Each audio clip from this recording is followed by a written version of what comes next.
Hello and happy Sunday. If you're watching this from the States, happy 4th of July. I am actually in Maryland where there's a heat wave. Kind of feels like Panama City. Temps have been a little bit over 100 and last night we went to see some fireworks by the Montgomery County Fire Department that put on the display, and it was very fun. I have not been in the US for a 4th of July for many years, and it was definitely nice to see that fireworks display.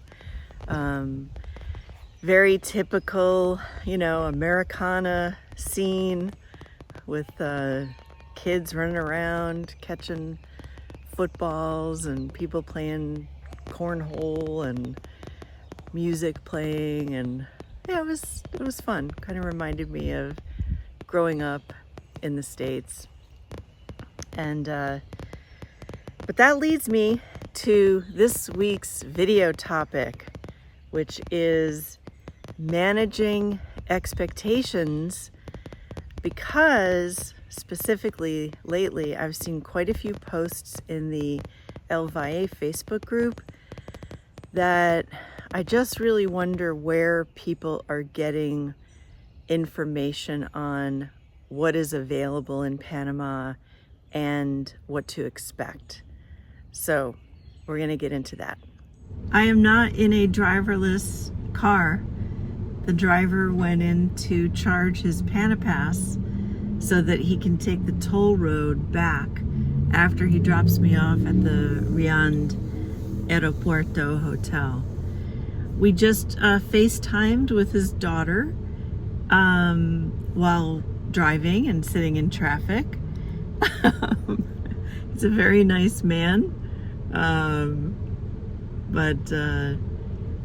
Yeah, the multitasking of drivers in Panama is a little bit startling.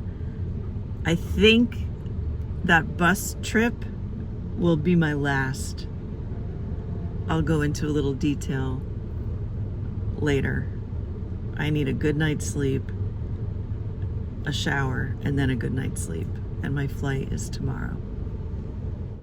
Well, I'm going to try and make this quick because that pillow is calling my name. I am so tired. The main reason that I'm not going to take the bus anymore to Panama City, or maybe any bus anywhere, is safety. It was okay as we were going down to the Interamericana on the windy road, the Ruta 71. And then things changed. There was a lot of speeding, which is fairly normal, but then there was speeding and getting up really close, like tailgating other trucks and cars, to where like your insides are clenching because you're afraid. And then there was some on the shoulder driving fast. And there was traffic. We hit, traffic getting into the city. So that is the main reason. The secondary reason is that it's also a safety thing, but a personal space. They crammed so many people onto this bus. I had a seat, thankfully, because I started way out in El Valle. But by the time we got, way past Coronado, it was just, people were packed in, standing. So there's like bags bumping into your head and body parts, touching you, of all these strangers. And then somebody had bad body odor, and that to me is just nauseating. The bus was getting hot. It started out in El Valle, it was air conditioned and there was room, and the driver was going safely down the mountain, and then things devolved so fast. And to the point where I'm like just closing my eyes and I'm trying to just breathe into my palm. I had sprayed some fragrant hand sanitizer, and I'm just trying to go within and get in that like meditative zone. Plus, I'm like worried that I'm going to get a little claustrophobic. When the guy sitting in the window next to me needed to leave, I grabbed the window seat because that was better than having like all these people just like, cramming onto your space. It's also very loud on the bus, which I remembered that, but I didn't put my earplugs in. So by the time I got to Albrook, I've just been like overstimulated, and I went to eat and then took a taxi to the Riad Aeropuerto Hotel. Sat in a lot of traffic getting to the airport, and funny enough, the taxi driver, who spoke English, by the way, we had a nice chat, but he was like video calling with his daughter, and the same like weaving in and out of traffic, and you're not really sure if he's like checking mirrors, and it's exhausting. So I don't think I'm gonna do the bus again. I am gonna get a good night's sleep. Hopefully the flight just goes very smooth, because there's another part of this story that was just horrible timing for travel, and I'll fill you in on that when I've had some sleep. The issue that I had was that my credit card was claimed fraud, and so they shut down my card the morning that I was going to be traveling, and I had to buy another ticket that I'd put on hold to get my jubilado discount for later in the summer. So everything was just kind of backed up and frustrating.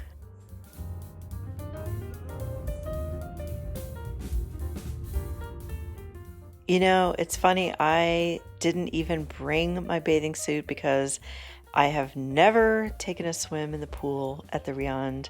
Even though the pool's beautiful, every time I stay there, I just don't get in the pool. And that means I don't have my swimsuit here in the States where there's a heat wave. But it's fine. It's actually, to me, not super, super hot. The Riad is perfectly fine, although this time I actually opted to take a taxi to the airport in the morning because the shuttle was full. Look at this beautiful tree. Really, really pretty.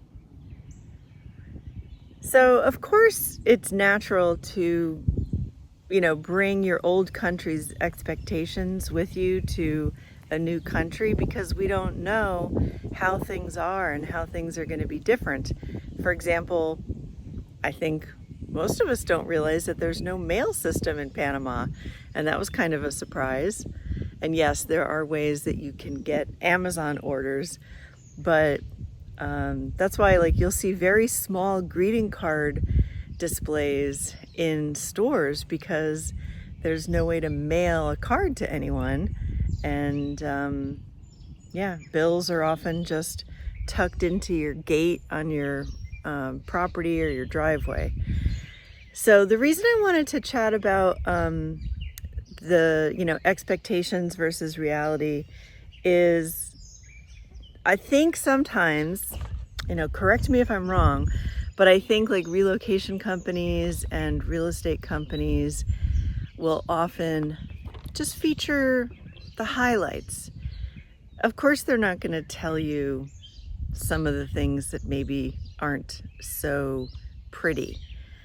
But in the past couple weeks in the El Valle group, I have seen people asking about, they're looking for a house on a gated estate with a pool for $500. Another one looking for a wheelchair accessible house up to $600. And someone else asking for like a real estate tour, but with within a 1-day notice. They wanted to, have a broker give them a tour of the town. And I don't know if there's a company that's saying these specific numbers. I don't know where people are getting this idea that there are houses on gated estates with pools for $500, but that is absolutely false. That is not accurate at all whatsoever in El Valle. I can't speak to other parts of Panama, but in El Valle specifically, and because we had the closure of the Valle de Anton Suites, which was a 16-unit apartment building that did have a beautiful pool, and their 1-bedroom units were, it started actually at like $700 or $750 when I rented there a couple years ago. They've gone up to $850, and then the whole place closed because it's sold. So all those people that were displaced had to find new places in El Valle, which already struggles with meeting rental demand. So I will tell you flat out, rentals are not easy to find in El Valle. And you can find, yes, a $350 a month rental. Look at Cabanas Seguras. And that is a $350 to $400, maybe $500 rental. They're small little casitas on a property on the main street. Very cute setup. They do have a pool, but you're in very close quarters, very close living quarters to all the other people in the other casitas. And there's no like interior kitchen. It's kind of like, the bedrooms are inside and the kitchen, if you can call it that, like an outdoor kitchen, is outside. I don't know if they have hot water, but that's an example of something that would be, $350 to $500 a month in El Valle. Okay, other things that are not available in El Valle, and most likely not in smaller communities. We have one medical hospital, it's a maternity hospital and clinic, so you can go there if you need stitches. I don't even know if they have an x-ray machine, but a while ago they couldn't even do lab urinalysis. So I went there when I got my scorpion sting. I think I went there one other time for something else, but I can't recall what that was. You're not going to find a cardiologist. You're not going to find an optometrist. You're not going to find a podiatrist. You're not going to find physical therapy. It's a very basic medical provision. In El Valle, you're not going to find an architect. You're not going to find a lawyer. You're not going to find an assisted living facility. And you're not going to find a notary. And I'm going to guess that this is pretty common in small towns. If you want to live in Panama City, you have all of those things. And in Panama City, you will have Uber Eats, or not Uber Eats maybe, but you'll have Uber. We don't have Uber in El Valle. There are taxis and there are buses. But in the city, yeah, you can get food delivery. You can't really get that in El Valle or some small towns. Maybe the restaurants do it, on their own. I think it's Pedidos Ya. That's the main food delivery. It's very prominent in Coronado. And in Coronado, which is a bigger city and with a larger expat population, so the demand for some services obviously increases the supply for some of these services. You're not going to find a rental car agency in El Valle or small towns. You're not going to find a nail and hair salon that's going to do gel tips or whatever, fancy stuff happens with nails. I don't do my nails. I do my toenails just get like a basic pedicure. But you're not going to find like a salon with, massage pedicure chairs. And probably the hair person is not going to be familiar with, Caucasian hair. Maybe they'll be familiar with African American hair. But, those things are going to be something that you're going to need to find in a larger city. Whether it's Panama City, David, Boquete actually has a lot more, Western style services and providers. And I can't speak to the availability in Boquete about doctors, architects, Uber. What I suggest that you do is, instead of posting in a group, hey, I'm looking for, a 2-bedroom house for $600 within walking distance, in town. Instead of posting that, because it really shows that, like, oh my gosh, you have not done your research, post in the location-specific Facebook groups, what is a realistic expectation for rent or to buy? What would I expect to pay for a 3-bedroom house on, a 1,000 square meter lot? What would I expect to pay for a modern rental with 2 bedrooms, walking into town? Then start collecting that information, and, then you can collect information before even making your scouting trip. Because if you're getting the information ahead of time that, oh, all the rentals seem to be $1,800 and up, then that area is either not for you, or you have to change your expectations. So that's what I would recommend doing for part of your research in studying Panama or any country. So I've been in Panama for 7 years and I still love it. Probably more than I did when I first moved. And I do notice that the people who thrive here are able to approach things with curiosity and ask, what works here? How are things here? And how can I adjust my expectations?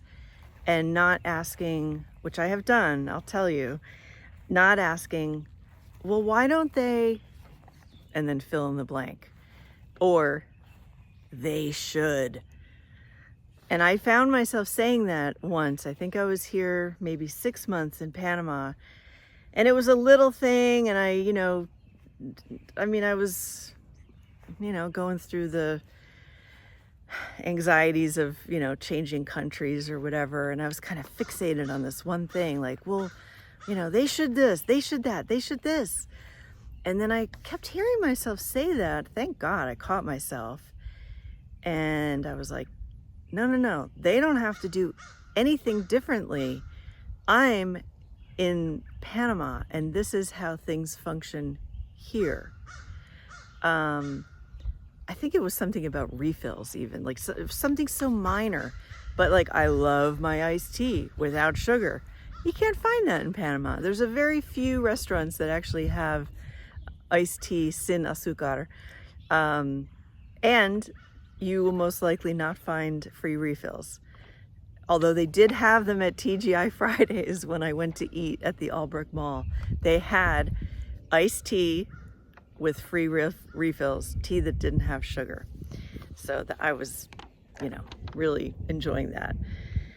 So it's about, asking like what works here, and then managing, like I said, your expectations, and then being curious about how things are done here, and not judgmental, but just, accepting. That way you're going to thrive. You're not going to thrive if you're constantly complaining about how things are different, and, continuously saying, well, they should do this and they should do that, and it would be better if, and why is this so inefficient? And, that will make for a very unhappy experience. Some of the things that I've adjusted, for example, just something simple like grocery shopping. I used to go with a list and with things in mind that I wanted to make. I don't really like to cook, but on occasion, you know, I do cook, or I'll try and do like meal prep, you know, where you prepare something ahead of time, or, you know, use the crock pot. Anyway, so I would go with my list and I'd go to the produce section and, oh, there's no potatoes this week for whatever reason, or there's no onions. There's never any dill, so you can kind of cross that off your list. In El Valle, there is fresh dill in some grocery stores sometimes. And I've talked about this before, that sometimes things just aren't available. You can try and go to like different markets in town. You know, if you're in a small town, you can try and go to like a few different markets and collect the items that you need. Like, oh, I'll get onions from this place and potatoes from that one, and, you know, cilantro or dill from, you know, another market. But now I just go with like, well, I'd like to make chicken, but sometimes they're out of chicken. And sometimes I find ground pork and sometimes I don't. So now I just go with like curiosity, you know, like, all right, let's see what's at the market. Let's see what's available. And then, you know, maybe I have a couple of recipes in mind and I will, you know, see what's available and make something from that. I'm talking about small town living. If you're living in Panama City, sky's the limit. You're gonna find everything you need all the time. I mean, I haven't lived in the city, so I really can't make that claim, you know, like a relocation company would do. You're gonna find everything you need in Panama City, and luxury living, you know, in a high-rise, you know, penthouse apartment for $800 a month. That's never gonna happen. All right, another area that I had an expectation: power, water, internet should function consistently, regularly, and efficiently. And that's incorrect. It just does not work that way. And you can drive yourself crazy by complaining about it, being frustrated about it. And yes, sometimes it's frustrating, and sometimes I get frustrated by it, but more now, I just deal with it. You know, I have headlamps, I have battery backups, like I have a backup charger for my phone. I do have like a, I forget the name of it, where it's gonna keep electricity for a while, even when the electricity is out. So I have that for my internet connection, but I realize that that battery only lasts about an hour and a half. So if there's a really big outage, then I won't have internet. But my phone has a data plan that I can use on my laptop if I need to. People who can afford generators will buy generators. And if you own a house, or if you're going to be renting, you know, maybe you make sure that it has a water storage tank. And then you can, you know, just deal with the electric outages as if nothing ever happened. If you're going to be living in a condo, make sure that it has generator backup for everything, because some condos only have it for like the elevator and maybe the HVAC units. So these are good questions to ask, especially if you're going to buy, but also if you're going to be renting. And then another expectation that I had that changed after some time in Panama was healthcare. I knew that healthcare was inexpensive, and so I planned to just pay out of pocket as I needed care. And that worked fine for dentist appointments, occasional, you know, doctor visits, getting, you know, basic checkups. And then, you know, I had the gallbladder incident. and had a public hospital stay for 3 nights to get the pain and inflammation managed. But that was an issue to get admitted, and it wasn't, the most comfortable, and not the most efficient. And then I had my surgery in the public hospital. So now I have insurance, but that means that I know that if I need a hospital, it's 2.5 hours away in Panama City. For me right now, that's okay. But my plan is to change my location in like 5 to 7 years.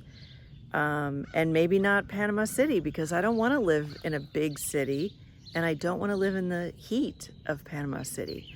So that's why I am starting to look at other countries as options, which was also something that I never thought I would do. I thought Panama was going to be, my home forever. And, I'd renovated my house, put a lot of heart and soul into it, and elbow grease. But 2 factors, contributing to that. One is the financial, because my job had kind of disappeared a couple of years ago, and I haven't been able to find something to really replace that income. And so now it's like, well, I kind of need that money from the house in 6 years or so. That would be very nice to have. So I would say, being flexible obviously is a very good thing, no matter where we're living in the world or the globe. That is the world, the globe. Being flexible, being adaptable, and open-minded. So I'm curious about something. If you were going to be living abroad, what would be something that would be hard for you to give up? What are you used to that, might be challenging to live without if you were going to be living abroad? And I just wanted to kind of close by saying that, there's not going to be one country that fits every need or want that we have.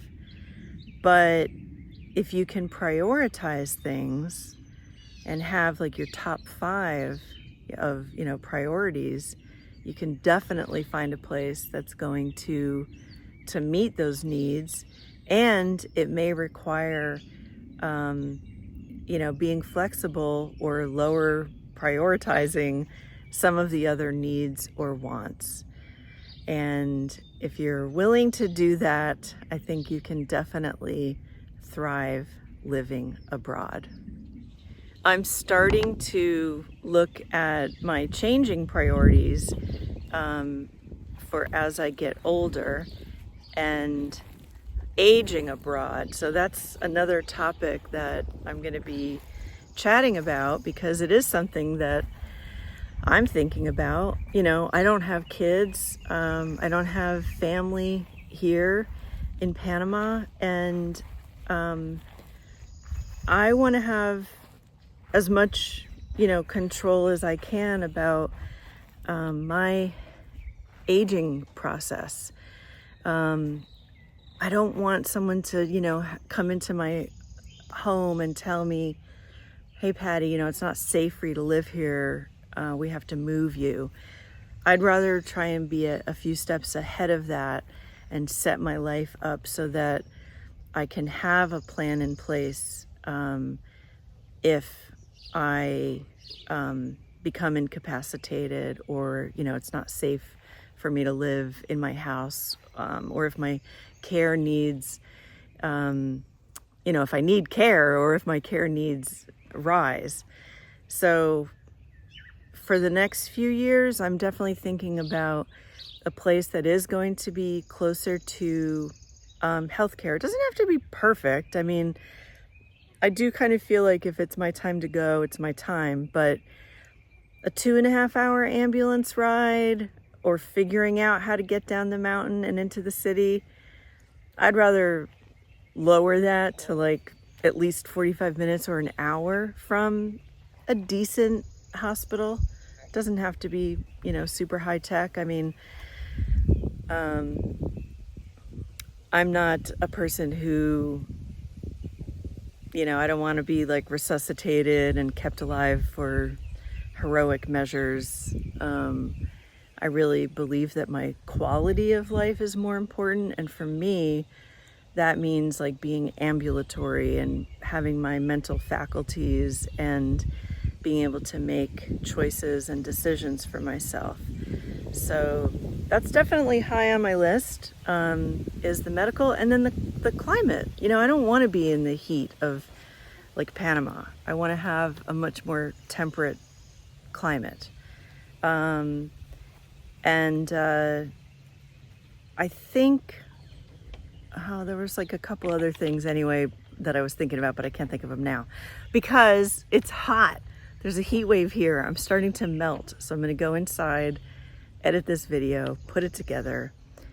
Also, remember that I offer the Expat Clarity Session, and we have a dedicated 90-minute session to strategize with you on the questionnaire that you go over and fill out before our meeting, so that our meeting is not information gathering. I already have the information, and then we can get right into the juicy material. Thank you so much for watching. Let me know your thoughts, and I will see you next week.